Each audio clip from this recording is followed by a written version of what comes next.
Hello, my name's Kat and today we are talking about which Alix E Harrow book is best for you.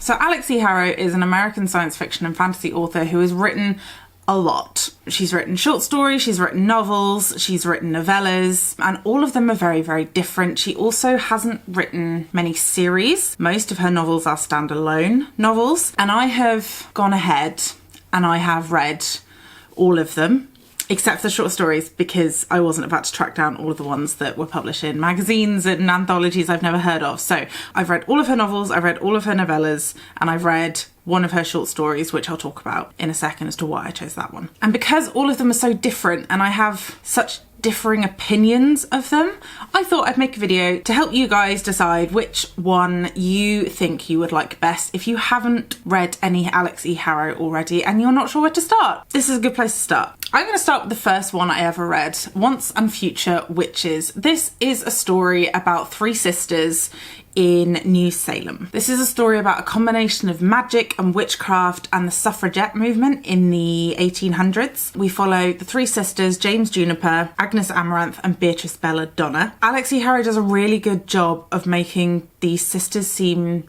like separate entities. They don't feel like carbon copies of each other. They don't feel stereotyped. They feel like fully fleshed out, interesting characters that you want to learn more about. You've got the Spitfire, you've got the homebody, you've got the scholar, you've got queer relationships, you've got hardcore girl power, you've got commentary on the historical situation that was happening at that time, and there's a whole lot of danger, magical and very, very much human. I loved this book because it was a really well fleshed out fantasy standalone book, and I think it's hard to find fantasy standalone books that do a really good job of telling you perfectly enmeshed ball of a story. This was a 5-star read for me personally, but I think that if you enjoy witches, if you enjoy girl power in like every sense of the word, and if you enjoy insidious villains, you would really like this book. Next, I'll talk about the one short story I've got on this list.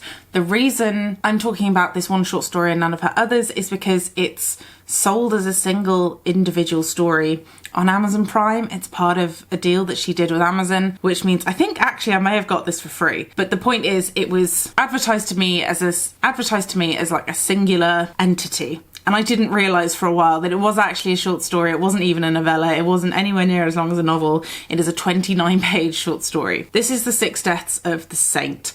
I really enjoyed this story. I don't often get along well with short stories, but this one does a really good job of keeping the characters simple, of keeping the world building simple, but still hooking you in, still keeping that suspense taut, there's a little bit of romance in here, there's a whole lot of death and gore, but there's also a strong sense of mystery. This is a cyclical story, so if you don't like cyclical stories, this is not for you at all, but there is a really good twist at the end that I really enjoyed. I felt was really clever, and I thought the messages that this story were very important. This is about a young girl who sees visions of the Saint of War, and the Saint of War guides her through her life, essentially. So that's the plot premise. If you like short stories with a lot to say, or cyclical stories, like I said, or really, really beautiful writing, this short story is for you. Also, it's 29 pages long. Read it. It's really good. It's a good way of getting a little bit of insight into Alix E Harrow's writing. Next, I'm going to touch on something a little bit different. These are her two novellas. We've got A Spindle Splintered and A Mirror Mended. These are fairy tale retellings in a very in-your-face kind of way. We follow Zinnia Grey, who is a regular girl in a normal human world, except she is dying from a terminal illness, and she has always been dying from this terminal illness, which means that everybody treats her a certain way. And it also means that she has identified heavily with the character of Sleeping Beauty. For her birthday, her best friend in the world throws her a Sleeping Beauty themed party. And when she jokingly pricks her finger on the fake spindle, she is transported to the land of Sleeping Beauty. She is transported into that fairy tale. And what unfolds is a story of princesses and finding your inner strength and diverting what fate has in store for you. It's a little bit heavy-handed on some of the themes, but it is a novella, so it does have to reach those themes quite quickly. I did enjoy these. I listened to the audiobook of these. The audiobook is very good. These are good if you want something, another twist and another take on some fairy tales that you know well, but in a much shorter format and quite a digestible format as well. You can guess from the titles which fairy tales they deal with. So Spindle Splintered is Sleeping Beauty and A Mirror Mended is Snow White. I liked them both the same. I don't think the second one suffered from second book syndrome at all, but if you like fairy tales and this is something that you feel like you might want to dip into, then this is definitely something I would recommend. Then we have the book that you've probably all heard of at this point because it's her most recent release, that's Starling House. This got a lot of buzz and some very polarizing reviews. A lot of people really didn't like this book and a lot of people loved it.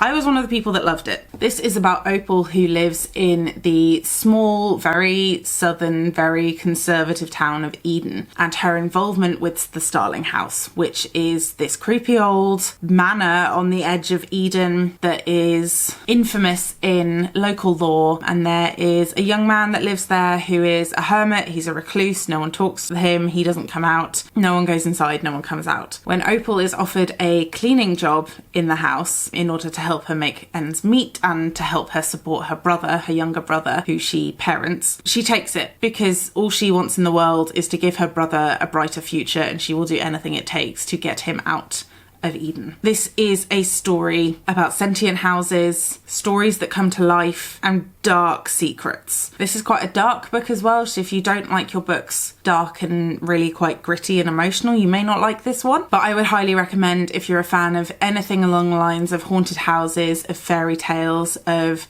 childhood secrets, and the history of something seeping into a building and a place and having physical consequences as a result. Last on my list is The 10,000 Doors of January. This was Alix E Harrow's first book. This story follows January Scala, who is the ward of an eccentric old man who likes to collect things. He hires January's father to go out into the world and to collect things, oddities, things that should belong in a museum he keeps for his own personal collection. And January is one of these things. One day January finds a strange book and she opens this book and is transported into a world of doors between worlds, of magical cities, and potentially the truth about her own upbringing. This is a coming of age story that is quite dark at times, but this is a main character that you can fight for, that you can root for. I will say that January is a mixed race character, and to my knowledge Alix E Harrow is not, so it's not an own voices book in that respect, but I will say that her race is relevant to the main plot.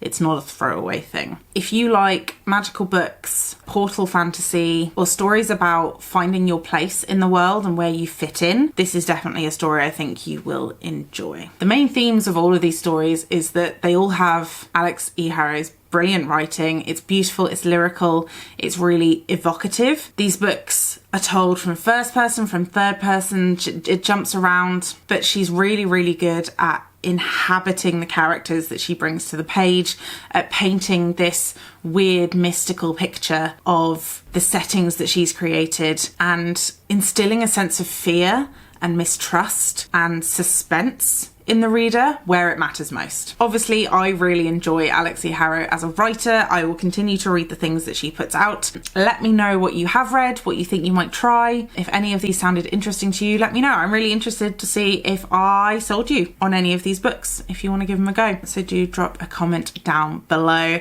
Thank you so much for watching. I will be here next Sunday.